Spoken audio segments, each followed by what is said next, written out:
नमस्कार, मैं न्यूट्रिशनिस्ट हरिंदर सिंह वालिया आपका स्वागत करता हूं। आज हम बात करेंगे कि हम अपनी हेल्दी प्लेट कैसे सजाएं, और ये जानकारी हम लेंगे डॉक्टर स्वाति से। तो जल्दी से चलते हैं डॉक्टर स्वाति के पास। हम खा तो रहे हैं, पर हम कितना खा रहे हैं? सपोज अब मैं सैलेड में 2 खीरे के पीस खा रही हूँ, तो it is not worth it. I mean it is having nothing. ना वो मुझे कोई न्यूट्रिशन दे रहा है और ना ही मेरे कैलोरीज कट करने में हेल्प कर रहा है। तो इसके लिए एक बहुत ही इजी और सिंपल सा स्टेप है, और हम इसको बारी बारी देखते हैं। पहले हम देखते हैं वेजिटेरियंस के लिए कि वो अपना पोर्शन साइज कैसे चेक कर सकते हैं। आप अपनी थाली को 4 हिस्से में डिवाइड कर लीजिए। Divide your plate into 4 sections, और एक सेक्शन कंप्लीट आप सैलेड रखिए। सैलेड के अंदर it should B non cooked. Non cooked means अपने नेचुरल स्टेट में, बिना पका हुआ, ना ही स्टीम किया हुआ, ना ही ब्लैंच किया हुआ। It should be in its natural state. You can have lemon. Lemon is a good thing. Vinegar हमेशा, क्योंकि सिंथेटिक होता है, it is not always available and palatable too. तो आप लोग लेमन, हम अपने सैलेड में लेमन डाल सकते हैं। तो एक पोर्शन हमारे थाली का सैलेड एंड रॉ होना चाहिए। अब हम दूसरे पोर्शन की बात करते हैं। तो दूसरा पोर्शन आते ही हमारी थाली हाफ कवर हो जाती है। जब हम अपना दूसरा पोर्शन रखते हैं, तो उस पोर्शन में एक प्रोटीन में दाल हो सकता है। दाल दाल ऐसी होनी चाहिए जो कि कुक्ड हो, कंप्लीटली कुक्ड हो। और दाल को कुक करने का एक्चुअली तरीका होता है that when we should boil that dal first. उसके ऊपर जितना भी फोर्थ आता है, मतलब जितना भी सफेद पोर्शन झाग झाग जैसा बनता है, वी शुड रिमूव इट, क्योंकि वो झाग हमारी बॉडी में यूरिक एसिड प्रोड्यूस करता है। तभी किन्हीं लोगों को यूरिक एसिड की प्रॉब्लम होती है, तो डॉक्टर्स उन्हें कह देते हैं कि दाल मत खाइए। बेसिकली वो जो झाग होता है, that is the reason which is increasing the uric acid in our body. Also protein भी जब डाइजेस्ट होता है, तो उसका मेटाबॉलिक वेस्ट होता है यूरिक एसिड। तो जब हम दाल बना रहे हैं, तो दाल को कुक करने का प्रॉपर वे ये है कि we should first boil it. उसका जितना भी फोर्थ है वो हटा दीजिए, फिर आप उसको विसल कर सकते हैं। उसके बाद दाल को हमें उसकी जितना भी खाना हम उसके नेचुरल स्टेट में खाएंगे, वो हमें ज्यादा बेटर लगेगा और हमारे कैलोरीज को बेटर मेंटेन करेगा। तो दाल को आप छोका लगा सकते हैं। Try to put what you say, जैसे जो भी आपका टेस्ट है उस अकॉर्डिंग आप दाल ले सकते हैं, but try to put less fat और गुड फैट। अगर हम उस दाल को छोक रहे हैं, तो उसके अंदर हमें गुड फैट यूज करना चाहिए। Plant fat is always good compare to animal fat. Plant fat मतलब कि जैसे जो भी फैट हमें पेड़ों से मिलता है, हमारे शरीर के अंदर वो एंजाइम्स नहीं होते जो वो पेड़ वाला फैट बना सके। एनिमल फैट हमारी बॉडी खुद ही बना लेती है, तो we don't need to have that. हमें उसे बाहर से सप्लीमेंट करने की जरूरत नहीं है।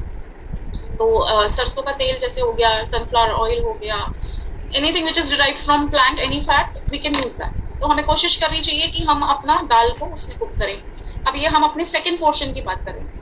उसके बाद हमारा जो थर्ड पोर्शन है, उसके अंदर हमें सेमी कुक्ड वेजिटेबल्स रखनी चाहिए। सेमी कुक्ड वेजिटेबल्स में फॉर एग्जांपल सपोज गोभी हो गई। आलू को अवॉइड करें। आलू बेसिकली हम सब्जी में क्वांटिटी बढ़ाने के लिए आलू ऐड करते हैं, बट अगर आई थिंक कि अगर अनअवॉइडेबल है तो हमें इसे अवॉइड करना चाहिए। पोटैटो, तो जो भी हमने सब्जी बनाई, कोशिश करिए उसको इंडिपेंडेंट बनाए। जैसे कि अगर गोभी है तो हम गोभी बनाएं। गोभी के अंदर अगर हमने बहुत सारी चीजें ऐड कर दी, तो अगर हम कैलोरी कंट्रोल कर रहे हैं या कैलोरी कॉन्शियस हैं, मैनेज कर रहे हैं, तो we should always check what we are adding in our food.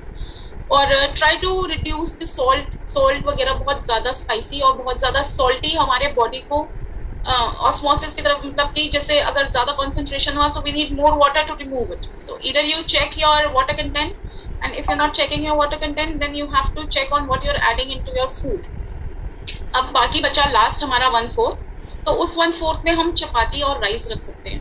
अब चपाती और राइस जो होता है, इट इज ये भी बहुत इंपॉर्टेंट है। और आप अगर सारी प्लेट अपनी अच्छी रखेंगे, और अगर आपने इसको चेक नहीं किया, तो आपकी सारी कैलोरीज सिर्फ यही 2 कंटेंट बढ़ा सकते हैं। राइस और चपाती अपने आप में हाई कैलोरी फूड होता है। In fact there are many researchers जो कहते हैं कि अगर आप डायबिटिक हैं, तो आपको if you will avoid wheat and if you will avoid rice, you will have better control on your diabetes then other things. तो हमें कोशिश करनी चाहिए कि हमारी प्लेट में जितना भी व्हाइट्स हो, मतलब our plate should not be white, it should be colourful other than whites. जैसे कि चपाती, अगर हम मल्टीग्रेन चपाती खाते हैं, तो वो व्हाइट की जगह थोड़ी ब्राउनिश हो जाती है, या और किसी ग्रेन में खाते हैं तो उसका कलर चेंज हो जाता है। तो कहने का मतलब ये है कि हमारी प्लेट में जितना भी कलरफुल फूड हो, उतनी ही हमारी प्लेट हेल्दी है। और जितना व्हाइट या सिंगल कलर है, तो उतनी ही हमारी प्लेट ज्यादा कैलोरीज की है और अनहेल्दी है। तो जब आप अपनी चपाती ऐड कर रहे हैं, तो अपनी चपाती में कोशिश करिए कि मल्टीग्रेन चपाती खाएं, not only wheat but other grains too. और अगर आप राइस ले रहे हैं तो कोशिश करिए लेस स्टार्ची हो, स्टार्च निकाल दीजिए उसका। और अगर आप राइस बहुत ज़्यादा पसंद करते हैं तो प्रेफर ब्राउन राइस या anything which is in its natural state. दाल की बात करें, हम ग्रेन्स की बात करें तो ग्रेन्स हमें अनपॉलिश्ड और कंप्लीट लेने चाहिए। जैसे कि दाल दो तरीके की आती है, एक साबुत और एक टूटी। तो वी शुड ऑलवेज प्रेफर साबुत दाल इंस्टेड ऑफ टूटी या धुली जो आती है, क्योंकि जो साबुत दाल होती है उसके अंदर उसके फाइबर्स और उसके साथ जो हमें रफेज मिलता है वो प्रेजेंट होता है। सिमिलरली जब हम आटा बना रहे हैं, जब हम छानते हैं आटा, तो हमने आटे का सारा रफेज हटा दिया and we just had the नीचे पाउडर फॉर्म। तो जो वो पाउडर है उसका सारा फाइबर हम ऑलरेडी फेंक चुके हैं। तो जो सिर्फ हमारे पास आटा बचा, इट इज नथिंग बट जो हमारा कैलोरीज है वो। तो try to add all this things. एक रफेज हमारे शरीर में जाना बहुत जरूरी है। ये रफेज जो है ना हमारे खाने को बांध के रखता है, हमारे पेट के अंदर उसको रोकता है ताकि वो उसका सारा न्यूट्रिशन एब्जॉर्ब हो सके, और जितना भी डाइजेशन के बाद जो वेस्ट प्रोडक्ट होता है उसको बाइंड करता है ताकि। सो ये हमारा एक वेजिटेरियन थाली हो गया कंप्लीट। अगर हम इसको फॉलो करें तो आप अपना ब्लड शुगर भी कंट्रोल कर पाएंगे, आपको वेट लॉस में भी हेल्प मिलेगा, कैलोरीज भी मेंटेन कर पाएंगे एंड और बहुत इसके बेनिफिट्स हैं, और आपके लाइफस्टाइल डिसऑर्डर, स्किन, सब कुछ बहुत अच्छी हो जाएगी। Anyways, now let us come to the non vegetarian thali. अब non vegetarian thali is a very tricky thali, क्योंकि पहली बात तो ये कि we should avoid anything which is animal based. Why? Because जो भी हम एनिमल बेस्ड फूड खा रहे हैं, हम उस जेनरे से बिलोंग करते हैं जहाँ एनिमल्स और ह्यूमन बीइंग्स सेम स्पीशीज हैं। When we are same species we are having almost same digestion. हमारा अगर हम इनको देखें तो हमारा जो डाइजेशन सिस्टम है लगभग सेम होता है।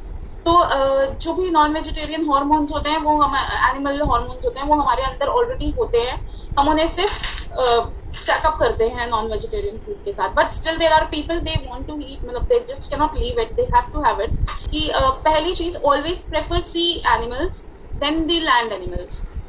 मतलब जो आपको जमीन पे मिलते हैं उनसे बेटर आर सी एनिमल्स। उसके अलावा अगर हम एक और तरीका देखें तो the less number of legs the more healthy it is. जैसे कि fish is having no legs, it is more healthy. और अगर चिकन की बात करें तो 2 legs, it is less healthy compare to chicken. But अगर मटन की बात करें 4 legs, तो it is more healthy than mutton. तो the number of legs the higher chances of building up cholesterol. तो आप जितने less number of legs use करेंगे, यू कैन जस्ट डिसाइड इस तरीके से। तो नॉन वेजिटेरियन यूजुअली हम राइस के साथ लेते हैं या चपाती के साथ। Non-vegetarian, I am a pure vegetarian. Sorry if I'm wrong somewhere, but so what happens is sometimes, I think most of the time it is served with a maida roti. So maida is completely white. ये पूरा white होता है, तो you have to avoid white on your plate. तो उसकी जगह आप क्या कर सकते हैं, you can supplement it with rice and you can supplement it with brown rice. और नॉन वेजिटेरियंस अपनी थाली को 3 पोर्शन में डिवाइड करें तो बेटर है, जिसका मतलब half of the portion should be salad, मतलब raw and completely in its natural form. बाकी half of it is the food, the gravy or the whatever non-veg you're having, and the half of it should be the chapati or the grain. It should चाहे आप multigrain रोटी ले लें साथ में या फिर brown rice ले लें साथ में। वैसे जो लोग नॉन वेजिटेरियंस होते हैं, they have more tendency of having cholesterol, high cholesterol and BP compare to vegetarians, क्योंकि कोलेस्ट्रॉल प्लांट बेस्ड फूड नहीं क्रिएट करता है, मतलब नहीं बनाता है। फॉर इंस्टेंस हम बहुत बार सुनते हैं काजू खाया तो कोलेस्ट्रॉल हो जाएगा। काजू is coming from plant, it is a non cholesterol food, आप आराम से काजू खा सकते हैं, ठीक है। और तो फिर जितने भी एनिमल बेस्ड फूड हैं वो अपनी थाली को इस तरीके से डिवाइड कर सकते हैं कि बच्चों के लिए if we are preparing dal और anything, we should use it in a sprouted form. हमें उसे स्प्राउट कर लेना चाहिए बनाने से पहले। जैसे कि सपोज हम बीन्स बना रहे हैं तो वी शुड स्प्राउट इट। इसका टेस्ट वही रहता है बट इसका प्रोटीन वैल्यू बहुत इंक्रीज हो जाता है। Kids they need protein and they have high requirement of protein देना। उन्हें हमसे ज्यादा प्रोटीन चाहिए होता है because they are in a growing state, और बॉडी बिल्डिंग फैक्टर है प्रोटीन। तो अगर हम दाल उनको दे रहे हैं या कोई भी वो चीज जो हम स्प्राउट कर सकते हैं, we should always give them in a sprouted form. बच्चों के लिए curd is very important. It is usually said कि जो कर्ड होती है हमें नहीं खानी चाहिए, सर्दियों में नहीं खानी चाहिए, गर्मियों में नहीं खानी चाहिए। Curd is a very good form of probiotic. ये प्रो प्रीबायोटिक दोनों की तरीके से काम करती है। आप इसके अंदर शुगर ऐड करें, it is always better to add salt and jeera because it improves digestion. But बच्चे सिंस शुगर यूज करते हैं तो आप जैगरी डाल सकते हैं उसके अंदर, जैगरी पाउडर या कोकोनट शुगर डाल सकते हैं। फैट्स हमें बच्चों में घी जरूर यूज करना चाहिए, हमें घी से नहीं बचाना चाहिए। Ghee is a form of fat जो हमारे ब्रेन में एज इट इज एब्जॉर्ब होता है, इट डजंट चेंज। बाकी सारे जितने भी फैट्स हम कुक करते हैं तो उनकी न्यूट्रिशनल वैल्यू डिक्रीज हो जाती है, पर घी की न्यूट्रिशनल वैल्यू बॉइलिंग पॉइंट से ऊपर भी रहती है। मतलब अगर if we are even boiling the ghee, वो अपना न्यूट्रिशनल वैल्यू लूज नहीं करता है to some extent. So it is always better to cook your the meals of children in desi ghee. Cow ghee is very beneficial. आजकल although it is सब adulterated है, पर हमें कोशिश करनी चाहिए कि हम ये सब प्रोवाइड कर सकें। तो बच्चों की थाली में सैलेड, सिमिलरली हम 4 हिस्सों में इसको डिवाइड करेंगे। एक सैलेड में हम उनको ड्रेसिंग दे सकते हैं, जैसे कि बच्चे अगर मीठा पसंद करते हैं तो हल्की सी ड्रेसिंग लगा के आप दे सकते हो बच्चों को। मेयोनीज पसंद करते हैं बच्चे, आप डाल सकते हो, वेजिटेरियन मेयोनीज आती है, नॉन वेजिटेरियन मेयोनीज आती है, उसके साथ थोड़ा सा लेमन ऐड कर सकते हैं। We can add a little cinnamon और क्लोव ऐड कर सकते हैं, और व्हाइट पेपर ऐड कर सकते हैं। White paper is very good for eyes. White paper हमें यूज करना चाहिए, जहाँ पे भी हम मिर्च यूज कर रहे हैं उसकी जगह अगर हम व्हाइट पेपर करें तो is very good for eyes. जिनको भी बच्चों को यूजुअली हम देखते हैं बहुत जल्दी स्पेक्स लग जाता है, या because they are on screen, अब 2 साल से स्क्रीन पे हैं, या स्कूल में भी उनको प्रॉब्लम होती है देखने में, तो अगर हम उनके सैलेड में व्हाइट पेपर यूज करें with lemon, it is a very good combination. Plus आप जो उनके लिए खाना बना रहे हैं, दाल हम यूज करें तो we should use sprouted dal if we are cooking it. दाल को हमेशा हमें बॉईल कर लेना चाहिए, उसका 4th एक बार निकाल लेना चाहिए, then we should give a whistle to the dal. उसके बाद चपाती में हमें मल्टीग्रेन चपाती ऐड करनी चाहिए। बच्चे थोड़ा सा रिलक्टेंट होते हैं मल्टीग्रेन खाने के लिए, तो हम उसमें छोटे छोटे पोर्शंस ऐड कर सकते हैं। जैसे कि आप फ्लैक्स सीड का पाउडर बना लीजिए, फ्लैक्स सीड का पाउडर आप आराम से घर पे बना सकते हो, थोड़ा सा ऐड कर दिया। If you are making a paratha, make cook it in a ghee and उसके अंदर आपने फ्लैक्स सीड डाल दिया, या तो उनको वो पता नहीं चलेगा and they will have it. थोड़ा सा लेस क्वांटिटी डालेंगे क्योंकि कंसिस्टेंसी मैटर्स। अगर हम लंबे टाइम के लिए दे रहे हैं तो हम थोड़ा थोड़ा ऐड करके उनको दे सकते हैं। चना पाउडर डाल सकते हैं, ये छोटी छोटी चीजें ऐड कर सकते हैं, इनसे वो पैलेटेबल भी होगा। I mean they will build a taste for it, और जब थोड़े बड़े हो जाएंगे तो उनके लिए प्रॉब्लम नहीं होगी मल्टीग्रेन आटा खाने के लिए। वी कैन गिव कार्ब्स, हम बच्चों को दे सकते हैं, ऐसा कुछ भी नहीं है that we should cut on carbs, but yes we should try to avoid bad carbs. Bad carbs वो होते हैं जो हमें व्हाइट फूड से मिलते हैं या फिर हमें पैकेज्ड फूड से मिलते हैं। All those carbs are bad carbs, हमें उन्हें अवॉइड करना चाहिए। तो खाने में हमें एनीथिंग विच इज व्हाइट और anything which is packed, we should avoid that. एक ये सिंपल सा थंब रूल है, अगर ये करेंगे तो हम इजीली अपनी कैलोरी मेंटेन कर सकते हैं, हम भी और बच्चे भी, एनीबॉडी। एक बहुत इंपॉर्टेंट बात मैं बताना चाहती हूँ, ये जो टेट्रा पैक वाले जूसेस आते हैं, ये टेट्रा पैक वाले juices we should always avoid, क्योंकि इनके अंदर प्रिजर्वेटिव्स होते हैं, पहली चीज विच इज वेरी हार्मफुल।